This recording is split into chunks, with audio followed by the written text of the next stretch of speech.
স্বাধীনতা দিবস আজকে বাড়িতেই পালন করলাম, আর আজকে রেসিপিটা যে এত টেস্ট হবে ভাবতেও পারি। নমস্কার দিদিরা বোনেরা, কেমন আছো তোমরা সবাই? আশা করছি সবাই খুব ভালো আছো। আমি তনুশ্রী, চলো আজকে দিনটা শুরু করা যাক। গতকালকে রাতে চিকেন এনেছিল আর চিকেনের পায়া এনেছিল। চিকেনের পায়াগুলো গরম জলে ভিজিয়ে রাখলে খুব তাড়াতাড়ি কিন্তু পরিষ্কার করতে সুবিধা হয়। আজকে চিকেনটা একটু অন্যরকম ভাবে রান্না করব, তাই ধুয়ে লবণ হলুদ দিয়ে মেখে ঢেকে রেখে দেবো। স্বাধীনতা দিবসে খুব কমই আছে যে আমরা বাড়িতে থেকেছি, কিন্তু আজকাল কেন না জানি না খুব ভিড়ভাড়টা ভালো লাগে না, সেই কারণে ভাবলাম বাড়িতেই সেলিব্রেট করা যায়। আর জানো তো আমাদের এখানে লাইনে এত ডিস্টার্ব হচ্ছে, রাত্রেবেলা ভোরবেলা ঠিক করে ঘুম হয়নি, সেই কারণে আভাস স্কুলেও যেতে পারি। আর জানো তো দরকারের সময় কোনো জিনিসই হাতের সামনে খুঁজে পাওয়া যায় না। কখন থেকে একটা দড়ি খুঁজছি যে গেটের সামনে পতাকাটা লাগাবো বলে, আর খুঁজেই পাচ্ছিলাম না। তারপর অনেক খোঁজার পর একটা দড়ি পেয়েছি, তো গেটের সামনে পতাকাটাকে লাগিয়ে দিলাম। আর জানো তো অনেকদিন আগে পাহাড়ে গিয়েছিলাম, তখন একটা নর্থ বেঙ্গলি দোকানে মানে হোটেলে আর কি দেখেছিলাম এভাবে রান্না করছে চিকেন।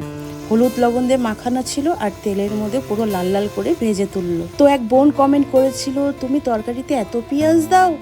তো হ্যাঁ গো, আমরা একটু পেঁয়াজের মাত্রাটা বেশি খাই।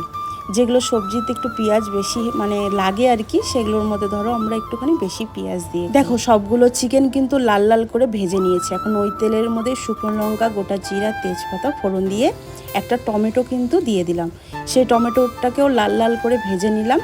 তারপরে দিয়ে দিলাম কেটে রাখা পেঁয়াজটাকেও কিন্তু একদম লাল লাল করে ভেজে নিয়েছি। আদা, রসুন, কাঁচা লঙ্কা কিন্তু পেস্ট করা হয়ে গেছে, সেটা দিয়েও কিন্তু কিছুক্ষণ নাড়িয়ে চাড়িয়ে নিলাম কাঁচা গন্ধটা চলে যাওয়া পর্যন্ত। তারপরে গুঁড়া মশলাগুলো দিয়ে দিলাম, হলুদ, জিরার গুঁড়া, লঙ্কার গুঁড়া, স্বাদ মতো লবণ, টমেটো, মিক্সি ধোয়া জল দিয়ে ভালো করে কিন্তু এখন মশলাটা কষিয়ে নিয়েছি। মশলা দিয়ে কিন্তু তেল দেখো ছেড়ে গেছে। তারপর ভেজে রাখা চিকেন দিয়ে, ভেজে রাখা আলু দিয়ে কিন্তু এখন ভালো করে কষিয়ে নেব আবার। আর আজকের মাংসটা এত সুন্দর কষানো হয়েছিল না, কি বলবো তোমাদেরকে। একটা যে কষা মাংস ওঠাবো সেটাও আমি ভুলে গিয়েছিলাম, কারণ চিকেনটা ভাজা ছিল আর মশলার সঙ্গে এত সুন্দর কষে গেছিলো কি বলবো।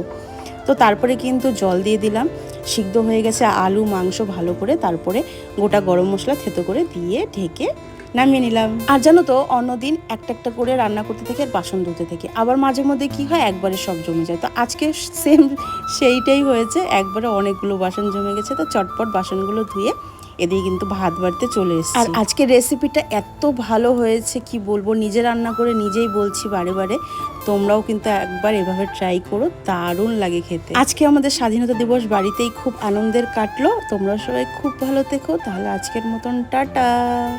আর মাছের ডিম ভাজা খেতে তোমরা কারা কারা ভালোবাসো, আমার কিন্তু দারুণ লাগে।